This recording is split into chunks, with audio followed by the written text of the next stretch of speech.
terminar, en el día de hoy vamos a estar observando acerca de ese último verbo que había en el lema, ¿no? Que era inspirar. Y claro, no se me ocurría mejor forma, ¿no? que adentrarnos en cómo somos realmente inspirados por el Evangelio de Dios, por la buena noticia de Jesús. Que es lo que básicamente, de alguna u otra forma, hemos ido hablando en todas nuestras conferencias, charlas, plenarias, sermones, predicaciones, como queráis llamar. Es eso, en realidad, es el Evangelio de Jesús una y otra vez, desde diferentes lados, perspectivas o lo que queráis. Pero hoy vamos a verlo, ¿no?, acerca de cómo somos inspirados por Él para llevar esa misma buena noticia que nos ha inspirado a otros, en definitiva. Ahora se escucha perfecto, ¿no? Increíble. Ahora os diré el texto, pero antes de nada, antes de adentrarnos en leer la porción y meditar en ella, quería que hicierais el ejercicio breve, rápido, mentalmente, ¿no?, ahora mismo, acerca de pensar en vuestras propias familias, ¿no?, ya sean las que formáis ahora vosotros mismos o vuestras familias de las que venís, de origen, y que al pensar en eso, al tener eso en mente, os hagáis la pregunta de ¿qué es lo que diríais acerca de vuestra familia? Como si tuvieras 10 segundos o 5 segundos, ¿no?, para decir algo acerca de tu familia, ¿qué sería lo que tú dirías en ese momento? ¿Qué cosas serían las que tú destacarías de tu familia o de la familia de origen, como digo, ya sea tus padres, quien sea? Pero también, ¿qué cosas criticarías, ¿no? ¿Qué cosas no estarías de acuerdo? ¿Qué cosas querrías cambiar o modificar tú en el caso de que tengas la ocasión o la oportunidad de formar una nueva familia o ya lo eres, ¿no?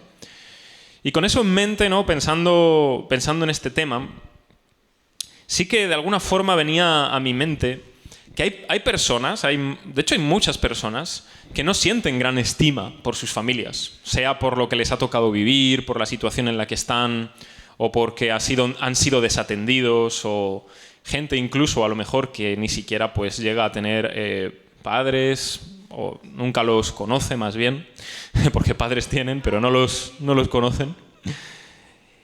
Pero sin embargo, hay personas que aunque se encuentran en esta situación, de repente conocen a alguien, conocen a personas, conocen a alguna persona en su vida que para ellos es como su propia familia. De hecho, muchas veces hay gente, ¿no?, que dice que este es la persona que ha sido como mi padre, o como mi madre, o como el hermano que no he tenido nunca, ¿no? Entonces, a veces pasa esto.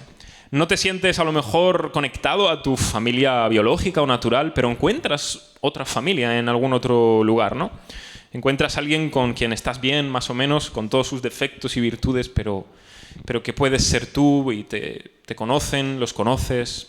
Hay una cierta relación, digamos, agradable, vamos a decirlo de esa forma. Hoy, claro, está muy de moda hablar sobre las familias de alguna manera u otra, está de moda tratar este asunto, este tema.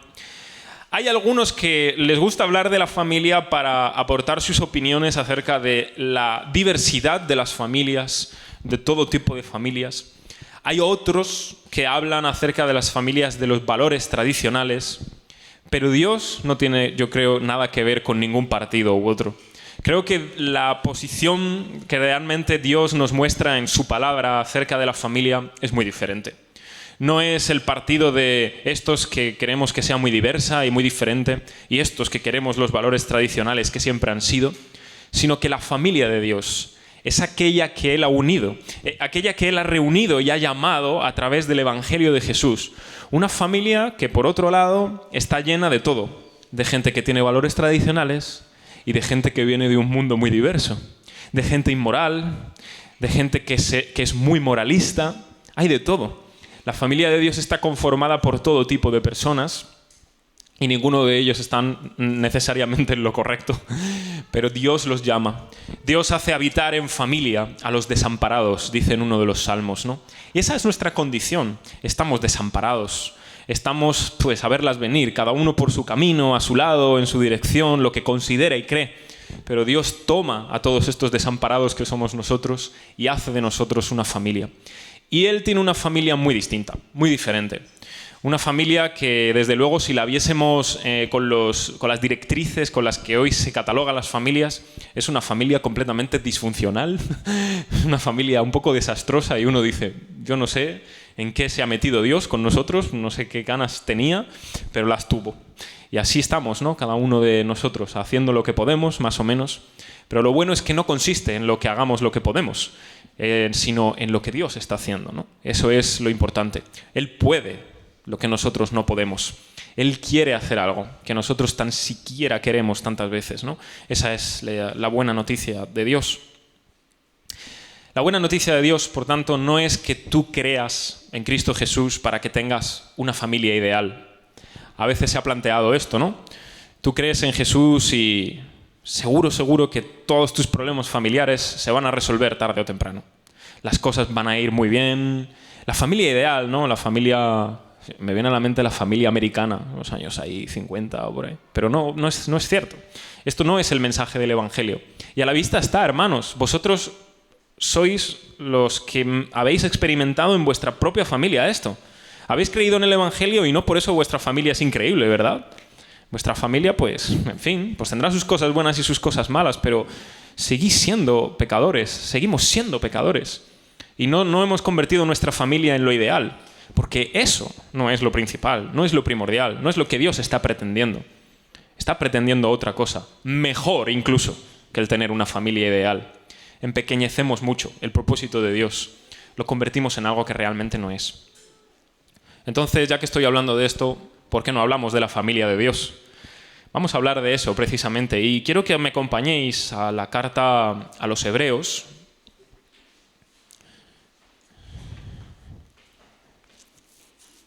En el capítulo 2,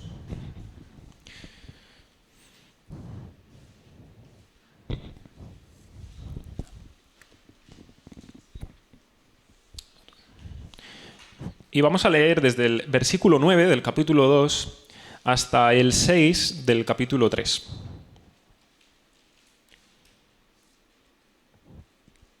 Dice así la palabra de Dios. Pero vemos a aquel que fue hecho un poco menor que los ángeles, a Jesús, coronado de gloria y de honra, a causa del padecimiento de la muerte, para que por la gracia de Dios experimentase la muerte por todos. Porque convenía aquel por cuya causa son todas las cosas, y por quien todas las cosas subsisten, que habiendo de llevar muchos hijos a la gloria, perfeccionase por aflicciones al autor de la salvación de ellos. Porque el que santifica y los que son santificados, de uno son todos. Por lo cual no se avergüenza de llamarlos hermanos, diciendo, anunciaré a mis hermanos tu nombre, en medio de la congregación te alabaré. Y otra vez, yo confiaré en él.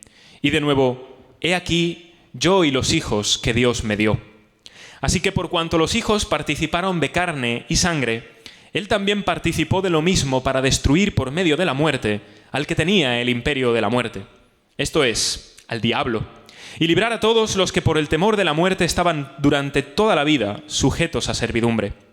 Porque ciertamente no socorrió a los ángeles, sino que socorrió a la descendencia de Abraham, por lo cual debía ser en todo semejante a sus hermanos, para venir a ser misericordioso y fiel sumo sacerdote en lo que a Dios se refiere, para expiar los pecados del pueblo, pues en cuanto él mismo padeció siendo tentado, es poderoso para socorrer a los que son tentados. Por tanto, hermanos santos, participantes del llamamiento celestial, considerad al apóstol y sumo sacerdote de nuestra profesión, Cristo Jesús, el cual es fiel al que lo constituyó como también lo fue Moisés en toda la casa de Dios, porque de tanto mayor gloria que Moisés es estimado digno éste, cuanto tiene mayor honra que la casa el que la hizo. Porque toda casa es hecha por alguno, pero el que hizo todas las cosas es Dios. Y Moisés, a la verdad, fue fiel en toda la casa de Dios como siervo, para testimonio de lo que se iba a decir.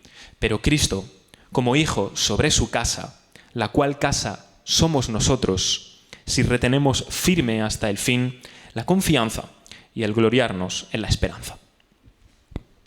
De este texto, especialmente, una de las cosas que más emoción me causa es cuando el autor a la carta a los Hebreos pone en boca de Jesús este salmo que dice: anunciaré a mis hermanos tu nombre. Esto, si lo leéis, ¿no? Lo encontramos ahí en las referencias cruzadas que tenéis abajo, os dice, ¿no? el salmo al que pertenece, el Salmo 22, ¿no? Que es un salmo muy mesiánico. Y el autor de Hebreos dice, esto lo dice Jesús. O sea, pone en su boca este salmo, ¿no? Y él dice, anunciaré tu nombre a mis hermanos. Jesús no se avergüenza de llamarnos sus hermanos. Y no solo eso, sino que más adelante, citando Isaías, pone en boca de Jesús las palabras de Isaías, como si Jesús mismo está diciendo, he aquí yo y los hijos que Dios me dio. Estas dos cosas me causan mucha emoción. Me hacen saltar las lágrimas, porque Jesús es nuestro hermano mayor. Él no se avergüenza de llamarnos sus hermanos, a pesar de todo lo vergonzoso que hay en nosotros. Nosotros mismos, si somos conscientes, si somos honestos delante de Dios, hay muchas cosas que nos avergüenzan. Muchas cosas que quisiéramos que la tierra nos tragara, que hubiera un agujero y que nadie más nos viera, que nadie pudiera ver la desnudez de lo que somos. Sin embargo, Jesús no se avergüenza de nosotros y nos llama hermanos. Porque nos dice, vosotros sois los hijos que Dios me dio. Lo primero que querría meditar en esta mañana con vosotros, si lo puedes poner también en pantalla, es quién es el padre de esta casa. Porque aquí vemos en este texto que habla de casa. Pero casa en la Biblia generalmente se refiere a algo mucho más que simplemente un hogar físico, unas paredes y un techo, ¿no? La casa generalmente en la Biblia significa los que conforman la unidad familiar o los que viven en la familia. Es la familia de alguna forma. Cuando Josué dice yo y mi casa serviremos al Señor, no es que las paredes de su casa van a saltar de alegría, sino que su familia, sus sirvientes, ¿no? Son su casa. Ellos son los que van a servir a Dios. Y aquí estamos viendo que Dios tiene una casa, es decir, tiene una familia. Yo y los hijos que Dios me dio, dirá Jesús. Entonces, ¿cómo es el padre de esta casa? Porque hay un padre. Y quisiera que conociésemos más en profundidad cómo es Él. Lo primero que aprendemos en este texto es que Dios es el Padre que ha enviado a su Hijo a este mundo por nosotros. O sea, el Padre de esta casa ha decidido por un tiempo, ¿no? Por un momento, que este Hijo suyo salga del hogar de alguna manera para ir a buscar a todos aquellos hijos que Él tiene en este mundo, entre los cuales, si tenemos fe en Jesús, pertenecemos. Y ha venido a buscarnos, ¿no? Dice que Él fue hecho un poco menor que los ángeles. ¿Y eso qué significa? Porque claro, si Jesús es el Dios eterno hecho carne, ¿cómo puede ser que sea menor que los ángeles? Pues eso tiene que ver precisamente con que Dios lo ha enviado a este mundo haciéndose un hombre. Y en ese sentido ha sido por un tiempo hecho poco menor que los ángeles. Ha descendido, vamos a decir así, ¿no? En su rango, por decirlo de alguna manera, aunque no dejó nunca de ser Dios. Pero como hombre fue hecho un poco menor que los ángeles entre nosotros. Al igual que nosotros como hombres somos hechos menor que los ángeles. En el Salmo 8 habla de esto y es lo que él cita aquí, ¿no? ¿Y por qué envía Dios a este Jesús, a su Hijo, al mundo? Dice que para que por la muerte Él experimentase, por la gracia de Dios, la muerte, por todos. Él experimentó en su propio cuerpo y en su propia alma la muerte que a nosotros nos corresponde, la muerte que a nosotros nos debería de llegar. Pero Él experimentó, la gustó, la probó hasta el punto de que dio toda su vida por nosotros. Es por eso que este Padre ha enviado a su Hijo al mundo para estar entre nosotros. Y esto empieza pues desde el Evangelio de Mateo, cuando allí nos encontramos que este Jesús es aquel de quien también hablaba Isaías como Emmanuel, ¿no? Dios con nosotros. Entonces, desde ese momento es que Jesús va estando con nosotros, enseñándonos durante toda nuestra vida hasta llegar al momento culmen. ¿Qué es lo que Dios ha querido hacer? Este Padre de familia, el Padre de esta casa, ha querido hacernos sus hijos a través de Cristo Jesús. No es que Dios necesite tener una familia, No es que Dios se sienta incompleto en la eternidad sin nadie. Él es completamente feliz y bienaventurado. Él es completamente dichoso en sí mismo, ¿no? El Padre, el Hijo, el Espíritu. Ellos ya son una familia y una comunidad desde toda la eternidad. El Dios único, ¿no? Pero Él ha querido darle unos hijos a su Hijo único. Él ha querido dar una familia a su Hijo. Él ha querido tener unos hijos a los cuales amar, a los cuales darle la vida y compartir con ellos esa gloria que desde la eternidad siempre tuvo. Este es el Padre con el que nos encontramos en este hogar y en esta familia. Ahora bien, ¿qué tipo de Padre es Dios? Aquí empiezan los problemas. Y no los problemas porque Dios no sea claro con nosotros. Los problemas son que nosotros nos hacemos muchas ideas de cómo es Dios. Y aunque a veces también se nos puede llenar la boca diciendo que la palabra dice esto, la palabra dice lo otro, y yo conozco a Dios y llevo 50 años en el Evangelio, ya sí, pero eso no importa. O sea, el tiempo no es la garantía de que tú no te hagas una imagen de Dios. De hecho, incluso a veces con el tiempo te haces más imágenes todavía de Dios que las que te hacías al principio. ¿Cómo es este Dios realmente? No como creo yo que es, no como pienso yo que es, no con las categorías que yo le doy a Él, ¿no? Sino en todo caso con las que Él mismo se da a sí mismo y así se nos ha revelado. Es un Dios lleno de amor y de misericordia. Es un Dios que en su corazón no puede caber más amor. Está lleno de Él. Podríamos decir como que se le sale, ¿no?, del corazón ese amor y lo ha compartido con nosotros. Es un Dios lleno de gracia y misericordia. A veces pensamos y decimos, bueno, he pecado contra Dios, ahora Dios no querrá estar cerca de mí. Ahora Dios se alejará de mí por un tiempo, porque Dios no habita con los malvados ni con los pecadores. Eso es una imagen falsa de Dios. Porque precisamente no hay otra cosa que Dios nos haya enseñado en Cristo Jesús, que Él ha venido a por los pecadores. Él ha venido a estar en medio de los pecadores. Él ha venido a estar con los que no son nada, con los que realmente no llegan a dar la talla delante de Dios. Es a por esos con los que Dios ha venido. Dios se complace en estar con nosotros, aunque seamos pecadores, porque ha venido a salvarnos. ¿Qué otra cosa si no ha venido a hacer Dios? Dios no ha venido, dijo, a por los sanos, sino a por los enfermos. No a los que no tienen necesidad de médico, sino a los que tienen necesidad de médico. Por tanto, esto también sería bueno que lo recordemos, ¿no? Si has pecado contra Dios hace poco, si has pecado contra Dios de una forma tan grave que te atormenta y piensas, Dios debe estar lejos de mí, todo lo contrario. A menos que tú te mantengas lejos de Él, entonces sí, ve a Él. Humíllate ante Dios. Dile, Jesús, soy un pecador, perdóname.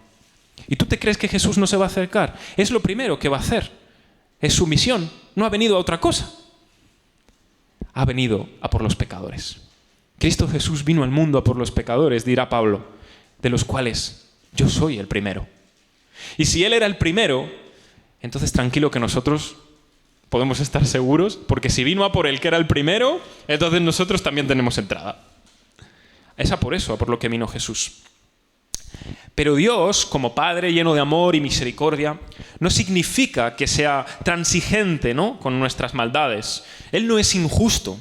Él da el pago a cada uno, ¿no?, conforme a sus obras. Por tanto, eso no quiere decir que, claro, Dios es amor y misericordioso, entonces, bueno, no importa tanto, ¿no?, cómo me comporte, no importa tanto cómo viva mi vida. Al fin y al cabo, me estás diciendo que Él ha venido a por los pecadores, ¿no? Él ha venido a por los que no son nada, a por los que saben que están mal. Y sí, eso es cierto. Él ha venido a por los que están mal. El problema de aquellos que creen que Dios es transigente con nuestros pecados es que no comprenden la gracia de Dios. No comprenden el costo que eso tiene. La gracia de Dios no es simplemente su trabajo. A Él le ha costado la vida de su propio Hijo. Él ha enviado a Jesús a este mundo. Él ha muerto en la cruz por nosotros. La sangre de Jesús es el precio de nuestras propias vidas. El coste es elevado. La gracia de Dios no solo nos perdona, la gracia de Dios nos transforma. Si no es así, entonces no hemos conocido ni experimentado la gracia de Dios. Por tanto, no existe algo así como Dios es lleno de amor y de gracia. Yo puedo vivir mi vida como quiera porque pronto Dios, cuando me tenga que llevar, simplemente me perdonará y ya está. Yo no quisiera un Dios así. Esa es la otra imagen falsa que tenemos de Dios. Un Dios que, bueno, dentro de lo que cabe, tendrá misericordia de nosotros, aunque nos portemos como nos portemos. Pero no es el Dios que nos muestra las Escrituras. Dios es un Dios justo. Es un Dios que considera el pecado y que lo aborrece. Yo sé que para nosotros esto es muy difícil de entender, porque el pecado lo amamos.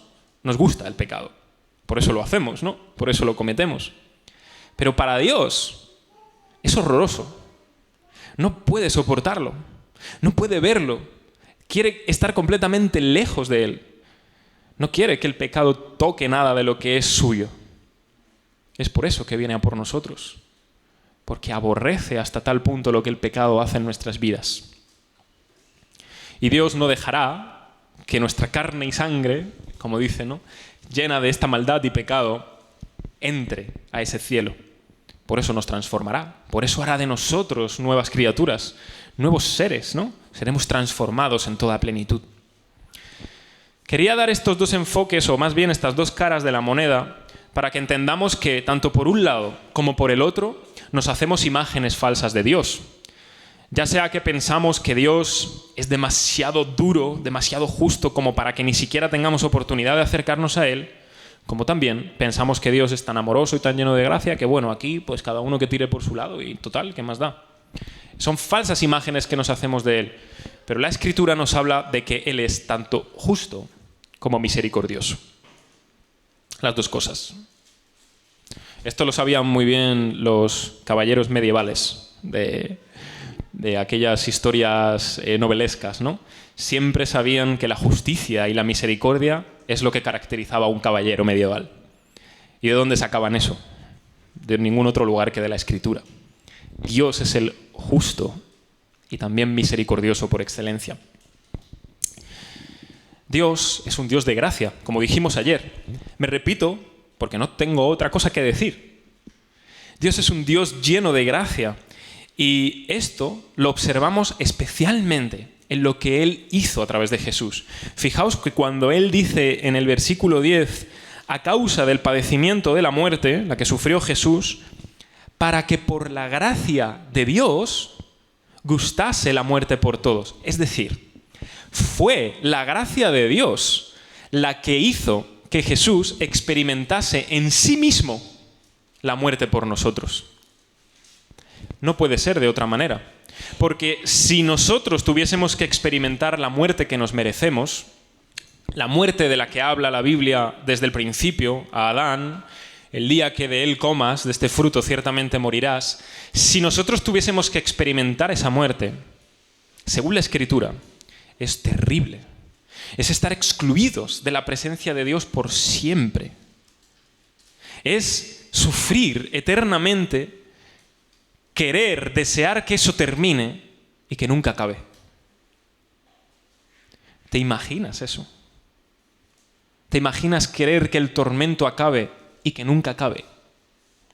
Y que tampoco puedes ir a Dios porque tampoco quieres. Es una tortura. Ese es el tipo de muerte de la que estamos hablando en la Biblia. Es horrorosa. Pero Jesús experimentó ese tipo de muerte por nosotros. Él sufrió ese horror. Él sufrió en esa cruz aquel desamparo que ni tú ni yo sufriremos si creemos en Él. Ese horror de todo el pecado sobre Él. Isaías dice, el castigo de nuestra paz fue sobre Él, y por su herida fuimos nosotros sanados. Le tuvimos despreciado, abatido, herido de Dios, pero Dios fue quien cargó en Él el pecado de todos nosotros. Fue su plan, fue su idea. Esto es sorprendente. Yo sé que ya suena, me lo han dicho muchas veces, ya, pero es que no hay otra cosa. Es que no hay otra cosa para nuestra vida que esto.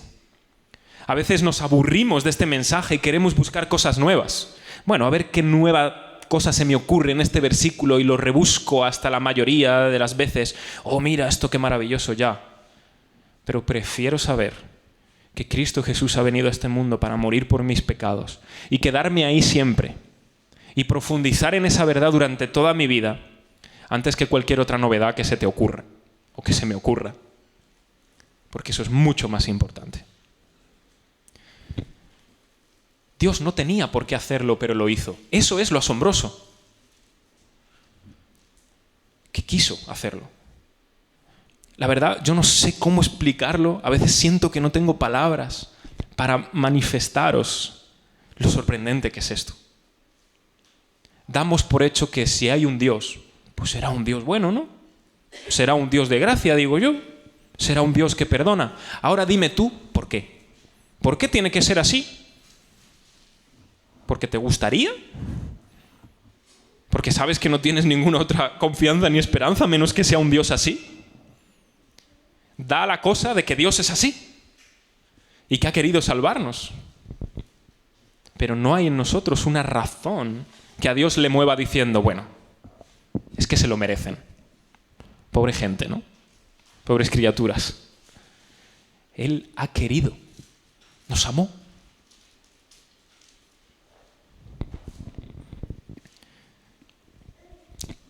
Otra cosa de la que quisiera hablar, el segundo punto, es acerca de los hijos, de los que aquí habla Dios, ¿no? De los hijos que Dios dio a Jesús. Y lo he querido titular así, como hijos pródigos, haciendo un poco alusión a la parábola. Porque ¿qué nos dice la Escritura y qué nos dice este texto acerca de nosotros? Eso también es importante, no solo saber qué nos dice de Dios, sino qué nos habla de quiénes somos nosotros. La Escritura tiene ese propósito, darnos a conocer a Dios y darnos a conocernos a nosotros mismos. Entonces, una de las cosas que veo, ¿no?, en este texto y a lo largo de las Escrituras es que somos carne y sangre. Y a veces se nos olvida. A veces estamos tan elevados en la espiritualidad que olvidamos que somos carne y sangre. Que somos de aquí. Que somos humanos, ¿no?, que somos de la tierra. Que somos tan defectuosos, que nos encontramos también en muchas situaciones, en muchos problemas, en muchas tentaciones, en muchas maldades y deseos malos del corazón. Es lo que hay. Eso sí que es lo que hay. Es lo que somos. Nuestra condición, además, espiritualmente hablando, es nefasta. Pablo llegará a decir que estamos muertos en nuestros delitos y pecados. Y claro, esto, aunque parece que suena poético, no es poético, es una realidad. Estás muerto. Y un muerto es una cosa que está inerte. Espiritualmente hablando, es lo que somos. Se nos ve andar, se nos ve hablar, se nos ve hacer muchas cosas en la carne. Pero en el espíritu no hay nada. Tenemos un espíritu, por supuesto, no es que no lo tengamos, pero estamos tan desconectados de Dios. Además, nos dice nuestro texto que estamos sujetos a la muerte. Es decir, la muerte tiene tal poder sobre nosotros, es dueña de alguna forma de nuestras vidas. De tal manera que de una u otra forma, en mayor o en menor medida, más o menos conscientes, todo lo que hacemos, todo lo que vivimos, lo que somos, lo que pensamos, lo que planeamos, lo hacemos por temor a la muerte. La servimos a ella. Tenemos miedo de que venga en algún momento. Hay gente con la que yo me he encontrado que me dicen, yo no tengo miedo a la muerte. No son creyentes. Yo no tengo miedo a la muerte. No saben lo que están diciendo. No tienen miedo a la muerte porque tienen una idea diferente de lo que eso significa. Tienen una idea distinta de lo que vendrá detrás de la muerte. Pero si supieran lo que la muerte es y lo que viene detrás, tendrían miedo. Y de alguna u otra forma la sirven por temor a la muerte. ¿No es lo que hacemos? De alguna forma. Queremos dejar un legado. Queremos que se nos recuerde. Le ponemos nuestro nombre a ciertas cosas. Es un intento, una manera, ¿no?, de eternizarnos en estas cosas. Pero finalmente, no sé si lo habéis pensado alguna vez, pero ninguno de nosotros somos grandes figuras en la vida, ni hemos descubierto nada importante, hasta donde yo sé. Si hay alguno, me encantaría conocerlo, la verdad. Pero ¿habéis pensado que cuando muramos, lo más seguro es que en 2 generaciones nadie sepa de nosotros? Nadie se acordará de nosotros. No conocerán ni que existimos. Y a lo mejor ahora, pues, como hay tanta información ya más recogida, ¿no?, a través de internet incluso, puede que algún interesado le dé por mirar y recuerde que había una persona que se llamaba así o asá. Pero ya no habrá nada más de nosotros que el polvo, ¿no? Al menos visto desde esta perspectiva. Estamos sujetos a la servidumbre de la muerte. Es lo que dice aquí nuestro texto. Además, nos dice que somos débiles. Débiles porque nos dejamos dominar y llevar por cada tentación que pasa delante de nuestros ojos. Además, somos expertos en justificar las tentaciones que tenemos para darle pie. Bueno, si se me ha presentado delante de mis ojos, por algo será. Esto sobre todo pasa mucho cuando estamos en una situación X, la que sea, y ocurre algo que nosotros interpretamos providencialmente como, bueno, es que si Dios me ha puesto esto en bandeja, esto es porque claramente Dios me está diciendo que lo tengo que hacer. ¿O no? Nos dejamos llevar mucho por las apariencias de las situaciones. Y a veces Dios nos pone en ciertas situaciones que aparentemente parecen que están en bandeja y a lo mejor son una prueba. Y nosotros diciendo, mira, está perfecto, vamos para adelante, ¿no? Un ejemplo muy absurdo, bueno, no absurdo, bastante bueno. Cuando David es perseguido por Saúl, Saúl un día siente ganas de hacer sus necesidades, como todo hombre, y allí pues no había baños en ningún sitio, pero había una cueva. Y dijo, bueno, pues me voy a la cueva a esperarme aquí que voy a hacer unas cositas. Y allí está David dentro. Y están los suyos con él. David, está Saúl ahí dentro. El Señor lo ha puesto en tu mano. Mátalo. ¿Y qué dice David? No. ¿Cómo voy a matar al ungido del Señor? Le corta la orilla de su manto y aún así se siente mal. Y cuando Saúl sale de la cueva, David le dice, Rey, mira, la gente te está diciendo que yo soy tu enemigo, que yo busco tu mal, pero Dios me puso en tu mano y yo no te maté. Piensa por un momento si David hubiera dicho, claro, Dios lo ha puesto en mi mano, a este le meto una cuchillada y lo reviento. Y no fue lo que hizo. Y sabemos por el resto de la Escritura que hizo bien. Porque David aprendió que solo Dios podría quitarle a él la vida, al ungido del Señor que era Saúl.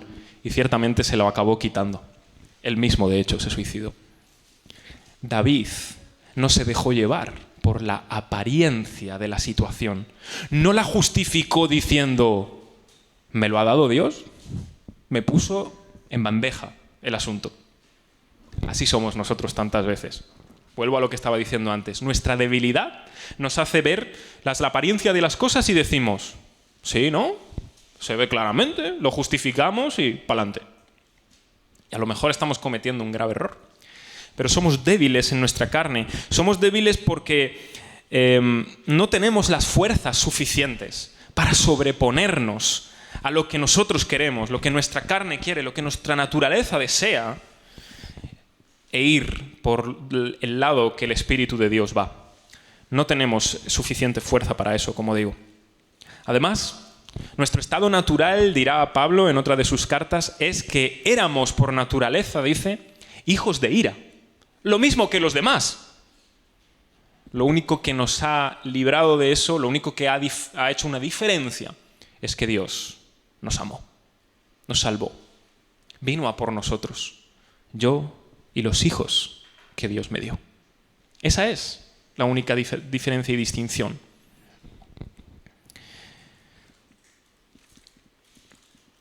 Dicho eso, conociendo quién es Dios como Padre, sabiendo quiénes somos nosotros, ¿no?, como hijos pródigos, perdidos, desamparados por ahí, yendo cada uno por nuestro propio camino, ¿no?, como dirá también el profeta Isaías, cada uno se apartó por su camino.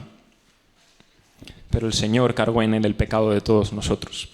Nosotros nos vamos por nuestro lado, pero Dios toma a cada uno por nuestro lado que nos hemos ido, lo coloca sobre Cristo Jesús y borra para siempre nuestro desviar, nuestro mal proceder, nuestra forma en la que hemos vivido hasta ahora separados de Dios. Vamos a hablar del más importante de todos, el tercer punto. Vamos a hablar de nuestro hermano mayor. En la parábola del hijo pródigo hay dos hermanos. De hecho, mucha gente dice que mal llamada parábola del hijo pródigo. Más bien debería ser llamada la parábola del Dios pródigo. Y me explico. Hay un hijo por un lado, que ese es, ya no lo conocemos todos, y es lo peor de lo peor, y se va por ahí y malgasta todo su dinero y que no sé qué. Vale. Y luego vuelve arrepentido y ya está. Pero luego está el hermano mayor. El hermano mayor siempre ha estado ahí, ha hecho las cosas como debía hacerlas, pero se enfada cuando viene el hijo menor y su padre lo trata como si nada, con toda gracia. Y dice, ¿aquí qué pasa? Yo aquí todo el día cumpliendo y nunca me has dado nada. Y el otro le dice, no, el padre, pero si tú eres mi hijo amado igualmente, tú siempre estás conmigo, todas mis cosas son tuyas. En fin.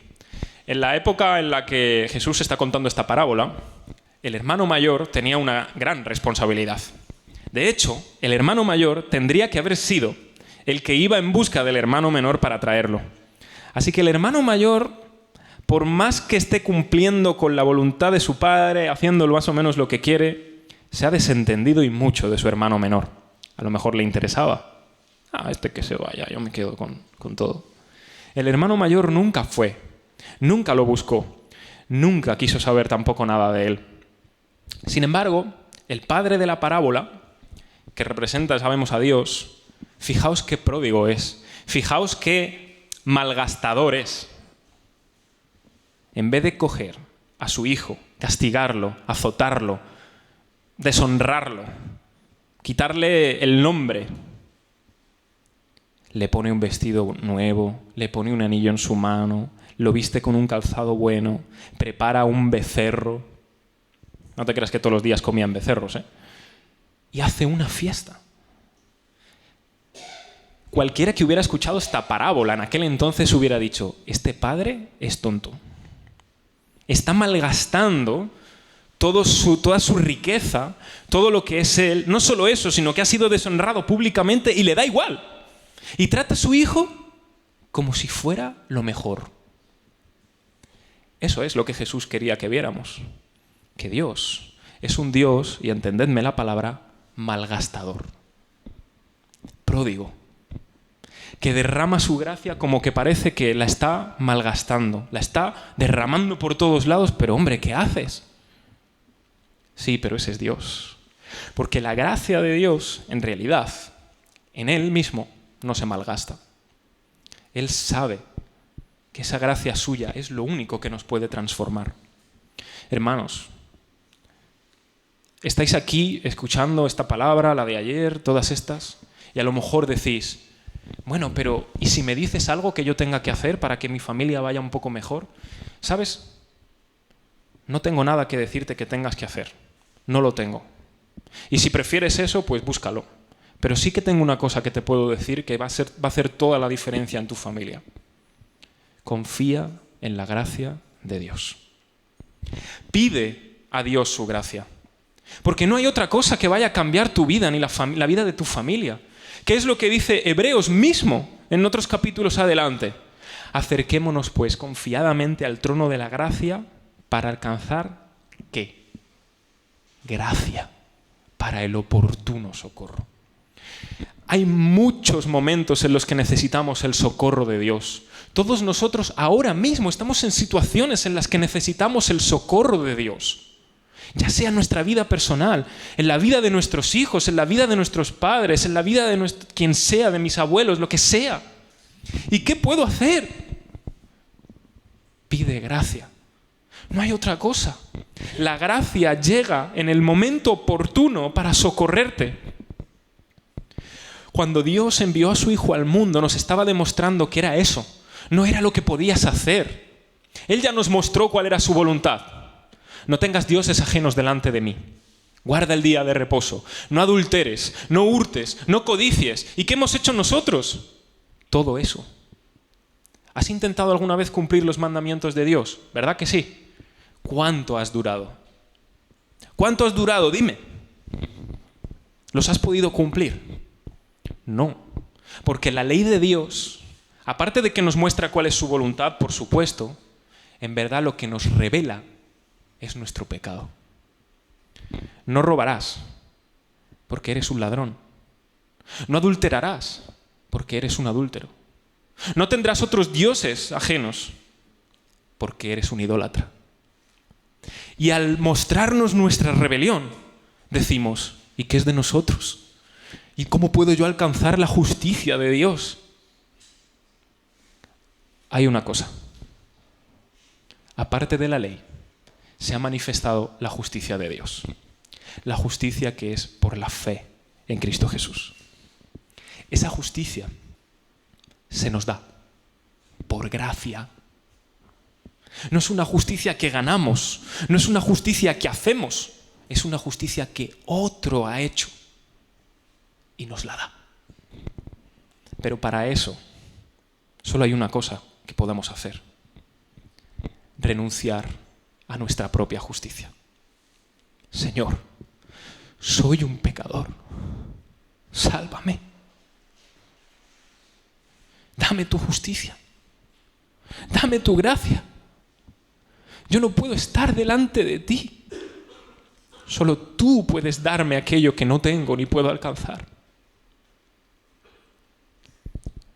En una oración muy corta: Dios, sé propicio a mí, pecador. Y ese descendió justificado antes que el otro. Porque el otro tenía demasiada lista que dar. Ayuno, doy diezmos, soy buena gente. El otro, Señor, no soy nada.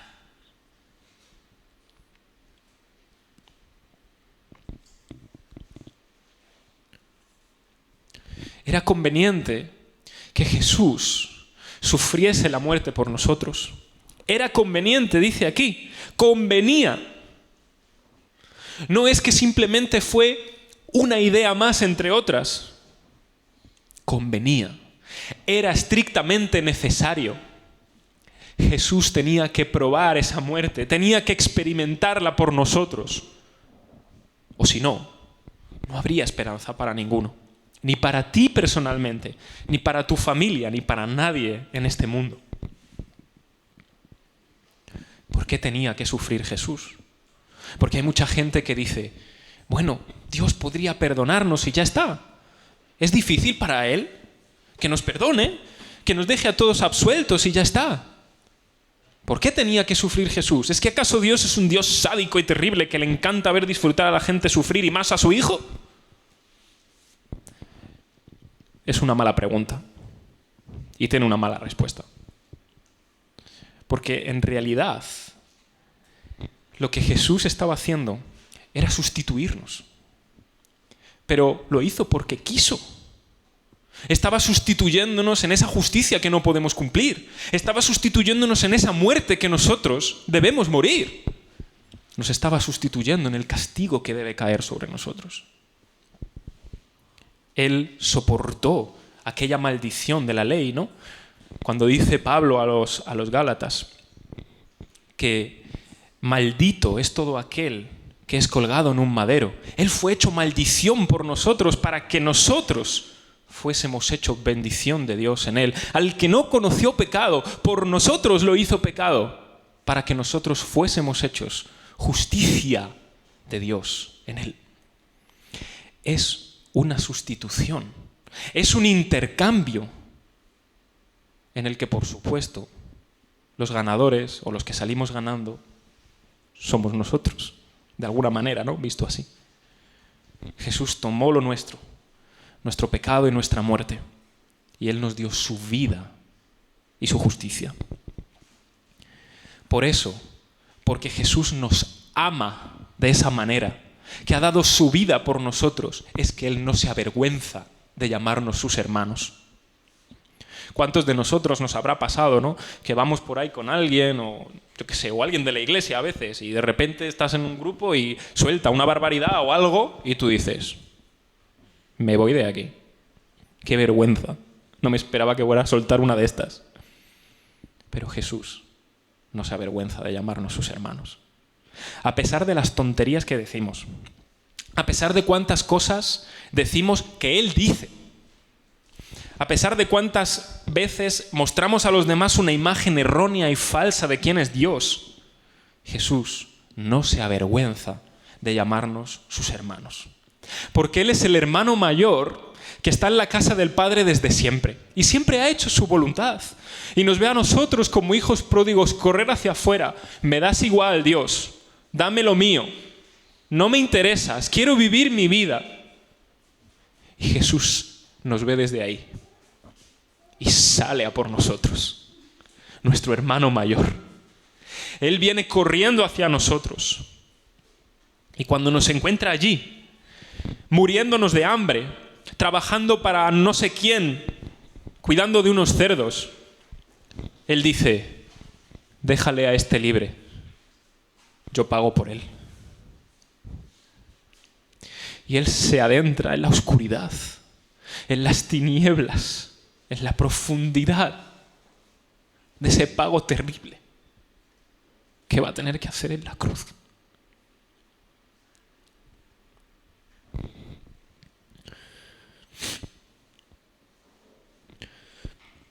Por medio de su muerte, Jesús derrota al que tenía el imperio de la muerte. Jesús destruye a Satanás, aquel que tenía el imperio y nos sujetaba a cada uno de nosotros como Él quería, llevándonos por donde Él deseaba, temerosos. Jesús lo destruye con su propia muerte. Porque Jesús no puede ser retenido por la muerte. Porque Jesús no merece morir. No tendría por qué morir. El diablo no tiene nada de lo que acusar a Jesús. A nosotros sí. A nosotros nos puede retener, pero a Jesús no. Jesús toma el arma que Satanás tenía contra nosotros y se la clava. La muerte de Cristo Jesús destruye para siempre la muerte.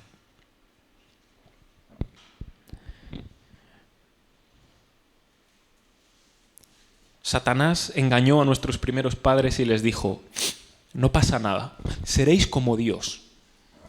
Y entonces entró la muerte. Y allí todo se estropeó. Y la muerte pasó de uno a otro, porque todos pecamos.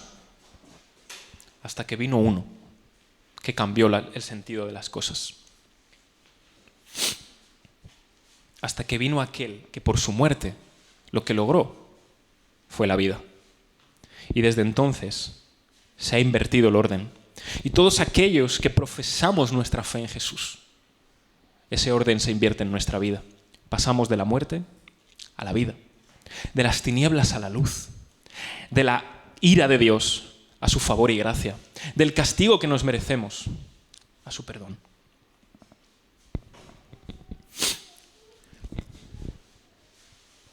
Somos débiles, pero Jesús entiende todas nuestras debilidades.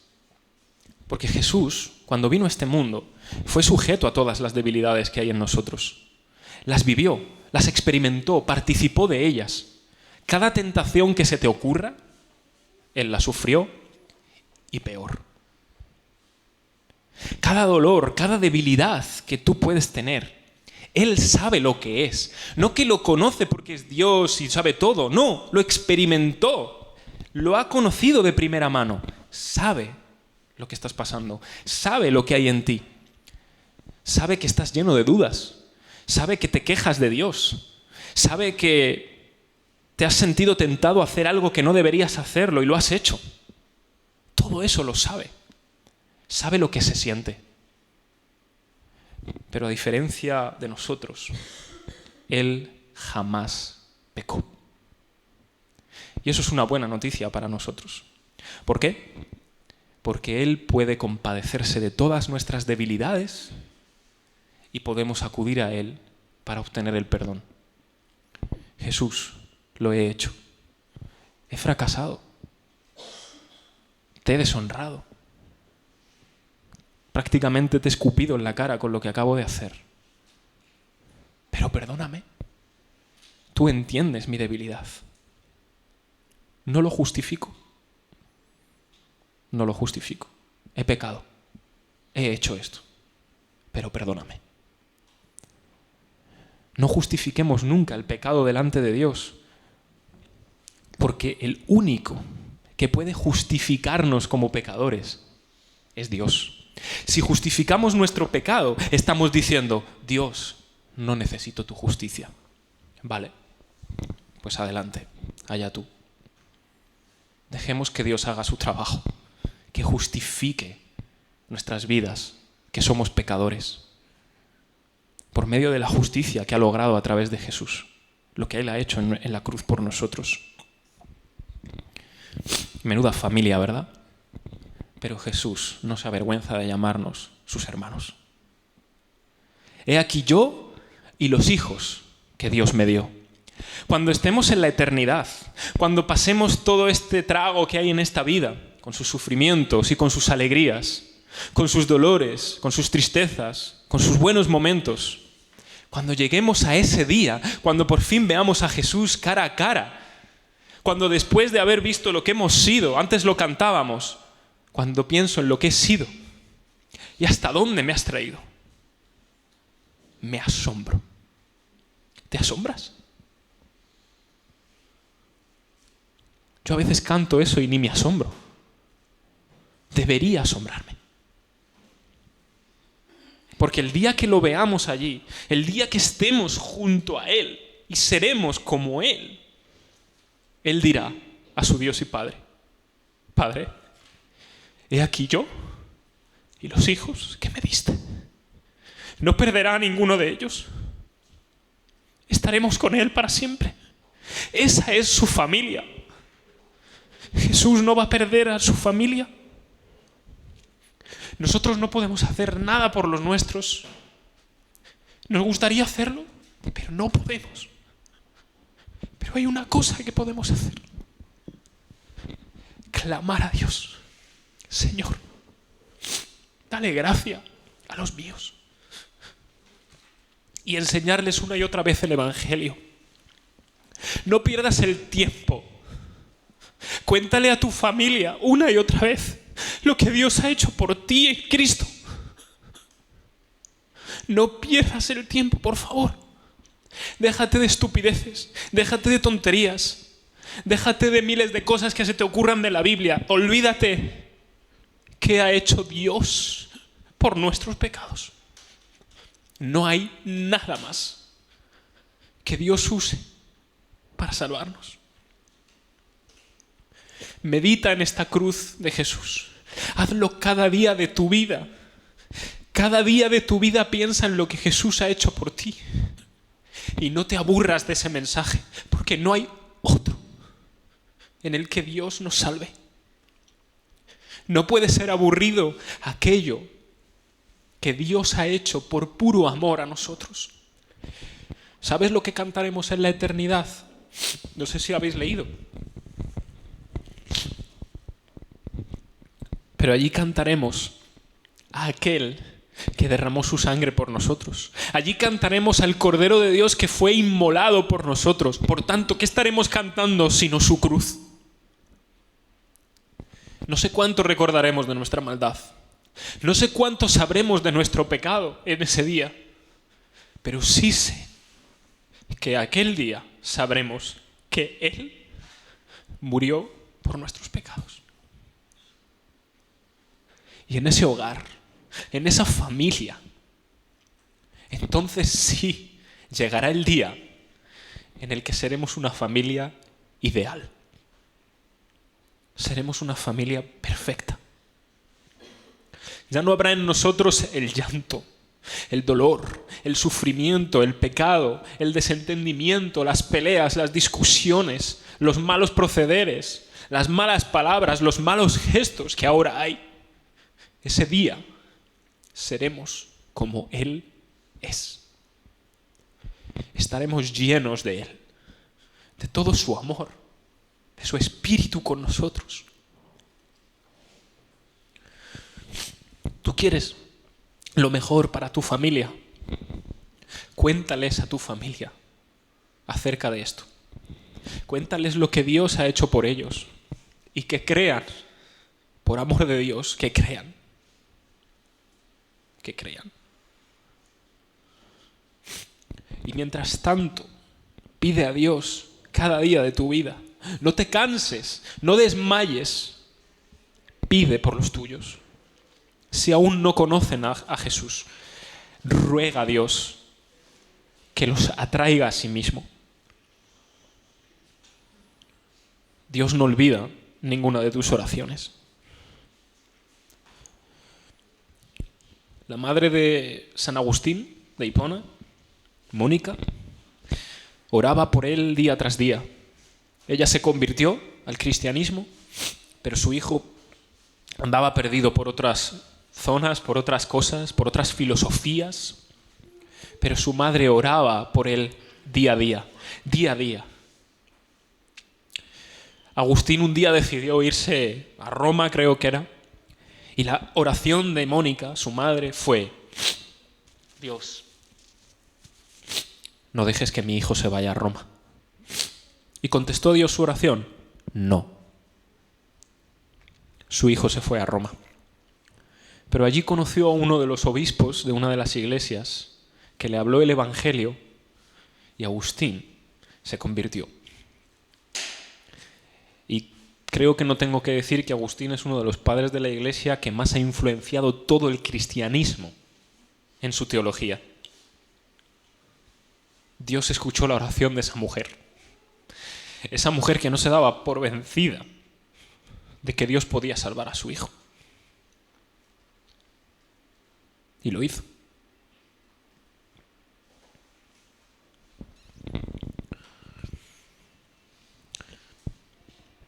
Jesús es fiel a su casa. ¿Moisés fue fiel? Sí, era un siervo. Pero Jesús es el hijo. La casa es suya. Moisés era un mayordomo. Jesús es el hijo. ¿Cuál es nuestra esperanza? Dice nuestro texto para terminar. Que esa casa somos nosotros. Sí, una condición, retenemos firme hasta el fin la confianza y el gloriarnos en la esperanza.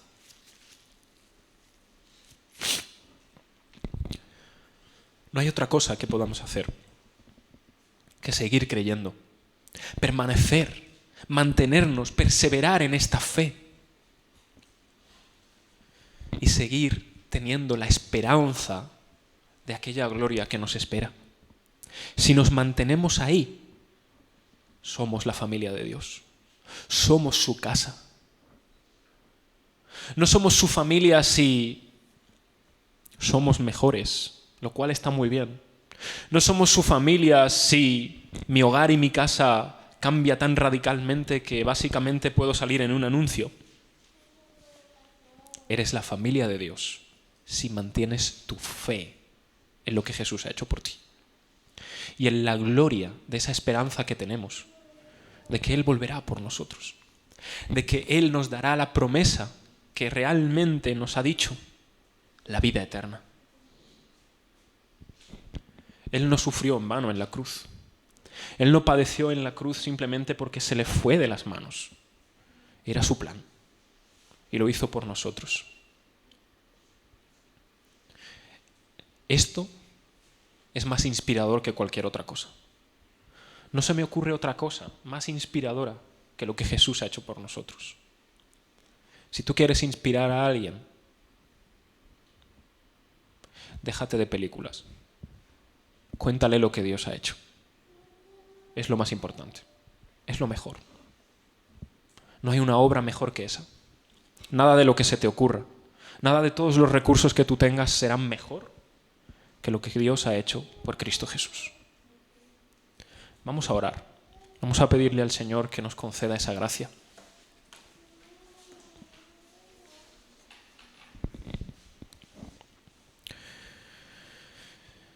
Padre, venimos ante ti en esta mañana confesando nuestro pecado. Confesando, Señor, que por naturaleza éramos hijos de ira. Que sobre nosotros pesaba la maldición y la condenación justas de haber incumplido tu voluntad, de habernos desviado por nuestro propio camino, de haber hecho lo que nos agrada a nosotros y de deshacernos de ti y despreciarte. Pero Señor, también te damos las gracias porque tú nos has tomado a cada uno de nosotros desde diferentes lugares, situaciones, vidas, y nos has unido para hacer habitar en familia a los desamparados.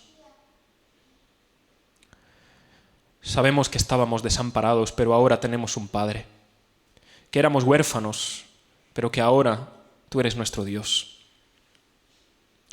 Te suplicamos, oh Dios, por nuestros hogares, te pedimos por nuestras familias. En algunas de ellas disfrutan de la gracia de que todos ellos conozcan quién eres. A ellos te pido que les hagas perseverar en la fe y en esa gloria y en esa esperanza que tienen acerca de tu salvación. Pero hay otros hogares, Señor, que sufrimos y que cada día lloramos, de algún modo, clamamos, porque sabemos que los nuestros no te han conocido aún.